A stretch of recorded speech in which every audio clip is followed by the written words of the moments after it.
You're listening to the Uplevel Your Online Business Show, where wealth is empowering, purpose is crucial, and high vibes are non-negotiable. And now, here's your host, certified business coach and practical woo strategist, Sarah J. Loureiro.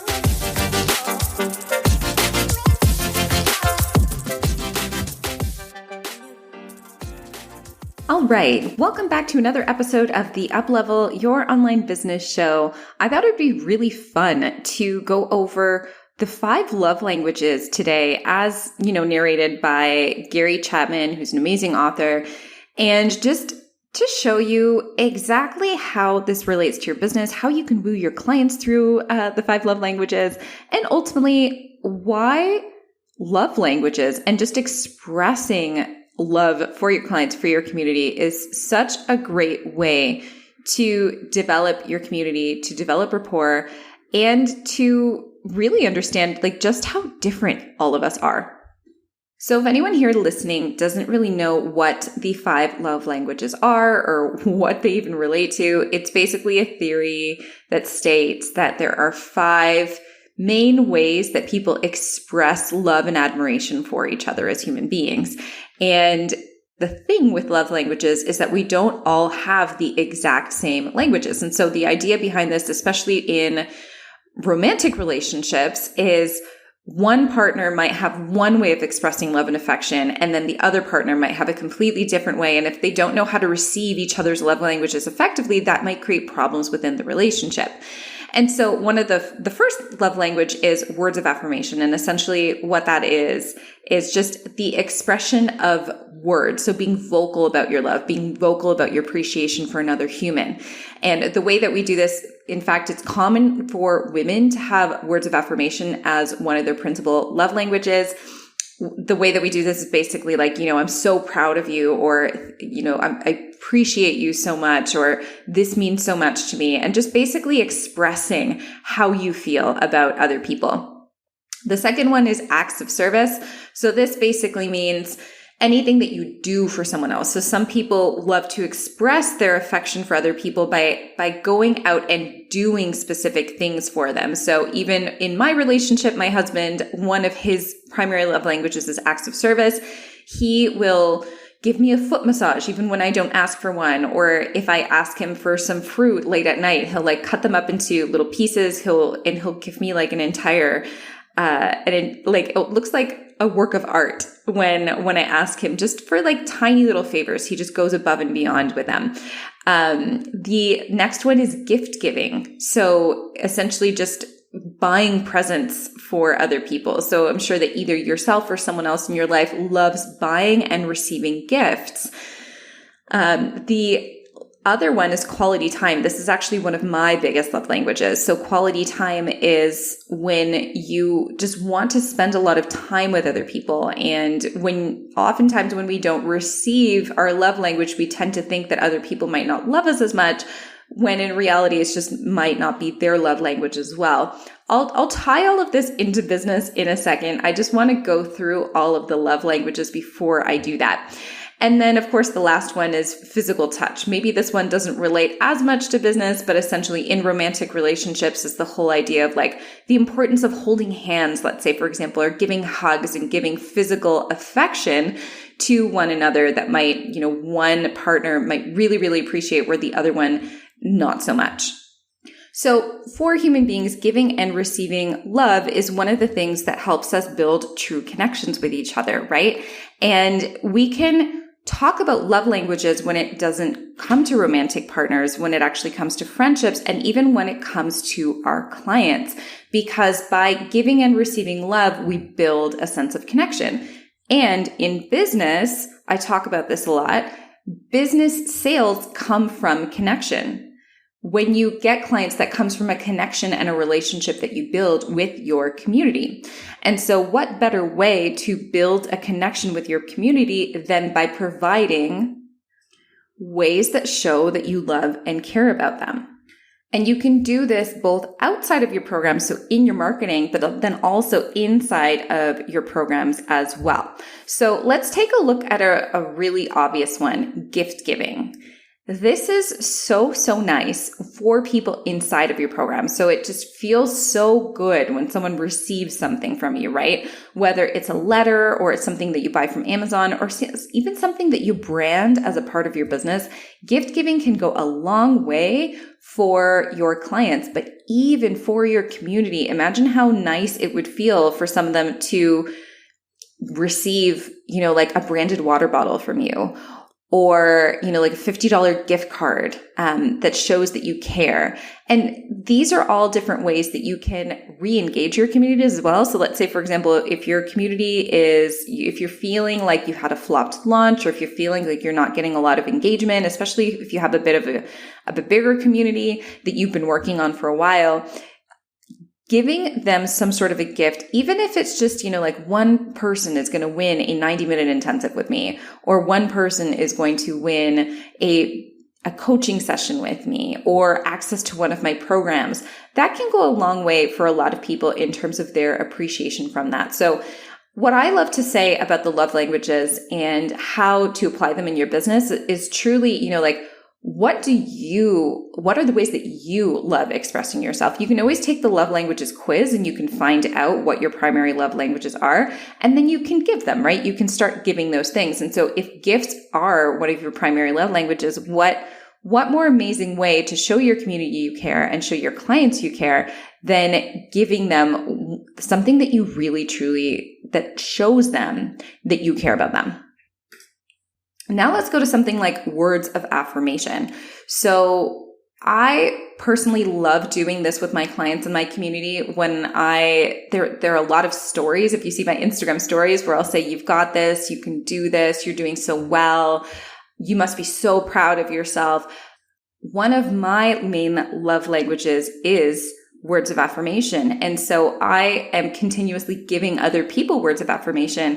And I even notice in my coaching calls with my clients, when I affirm to them that they're doing a great job, or that I see that they're giving it their all, they often just take a moment to receive that, and they'll be like, well, thank you so much for saying that. And I think it's because oftentimes we are so hard on ourselves with our businesses, and we are so hard on ourselves in our pursuit of success, that sometimes it just takes your mentor to tell you, hey, you're doing a really great job. You must be really proud of yourself. That makes all of the difference, because it takes all of our shame and our blame away from us. And it really puts us back into that place of, oh, hey, yeah, I am valued. Oh, hey, yes, I am doing a great job.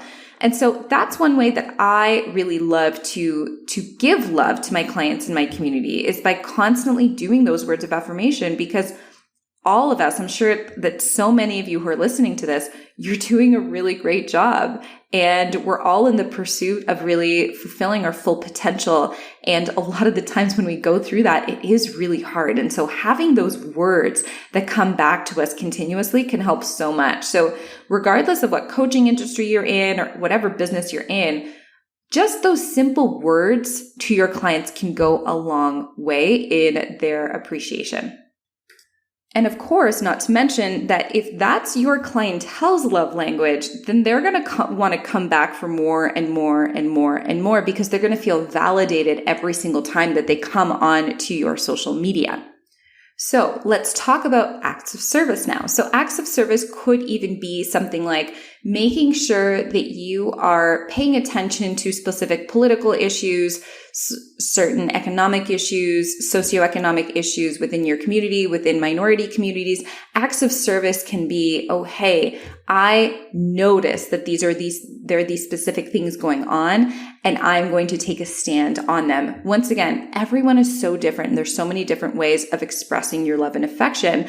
But that could go a long way in terms of just making sure that people understand where you stand on a lot of issues within all of our communities. Another way to show acts of service, for example, even inside one of your programs, is to say, okay, I didn't tell you that I was going to give you this specific thing. So I didn't tell you that I was going to give you, like a bonus module as part of this program, but I really want to give that to you, because I know that this bonus module is going to help you go the extra mile within everything that you're doing. Or you could do a free audit I love doing these things inside of my group programs. So maybe I can't audit every single person's business, but I will do a free audit to the first person who comments that they want it. Let's say, for example, those are acts of service, and those are really ways of expressing love and affection and appreciation to your community, and obviously more so to your clients, because you want to be especially expressing these things to the people who are paying you for your service. Because once again, when we express love, we build more connection. When we build more connection, we build better relationships. And when we build better relationship, we ultimately help our bottom line, because then we get a lot more client retention. Our clients feel more seen and heard. They understand that we go the extra mile with them. And so they want to stick around with someone who's going to be doing that for them. And so the last love language here is quality time. And I personally love doing this with my clients as well. A lot of the times they won't even know the amount of time that I'm going to be spending inside of the portal that I have for my group program. Let's say, for example, oftentimes I give people free reviews. I give people more time on their calls.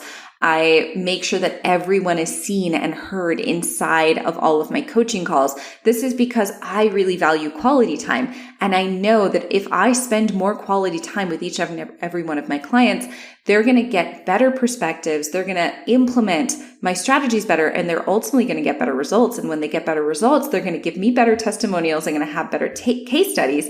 And then that creates a huge snowball effect within my business. And so I think for a lot of people, there seems to be this notion that, the standard way to show your appreciation for a client is by, giving a gift or sending a card. And while those things can be really helpful, don't get me wrong, when you customize the experience, both for how you love expressing your love and appreciation for other people, it's going to feel a lot better for you. It's going to feel a lot better for you to just kind of every single month ask yourself, okay, what are the things that I want to give to show my love and appreciation for my community? What are the things that I want to give to my clients to show my love and appreciation for them? I think that a lot of the time in business, we focus so much on the income and the growing and the scaling and the metrics that just expressing this small little bit of gratitude to both the people who pay you and the people who don't pay you, but the people who are still following you and really appreciating your work. When you start to appreciate them as well, that's when your business really starts to transform, and it becomes more of a movement that you're creating rather than, just a business that is only focused on profit. And I know that for so many of my listeners, so many of us are impact oriented. And so we want the impact. Obviously, that's why so many of us went into coaching and helping and being of service. And so what better way to be of service than to understand the way that you function and the way that you love being of service to other people, and doing it that way versus doing it just the way that everyone else is teaching you to. So this is another way that I just kind of love to customize business coaching in general, and to make sure that, what you're creating out there is so unique to you. Because when you create from a place of uniqueness, and when you create from a place of gratitude and really just acknowledging how amazing it is to even have a community on social media, to even have people who are listening to you, and to even have clients who pay you, is just such an incredible thing. So that is essentially how you can use love languages and your love language in specific to really focus on client retention and magnetize more clients to you. I hope that you enjoyed this episode. If you could leave a review and like the episode, it would mean the world to me. Feel free to reach out to me on Instagram as well if you really enjoyed this episode. It's at Sarah without an H, JLOUREIRO. Thank you so much for listening, and I'll catch you next time. Thanks for listening to the Uplevel Your Online Business Show. If you enjoy our show and would like the show notes and free goodies about how to grow your online coaching business, head over to sarahjlorero.com for more information. We hope you'll tune in next time.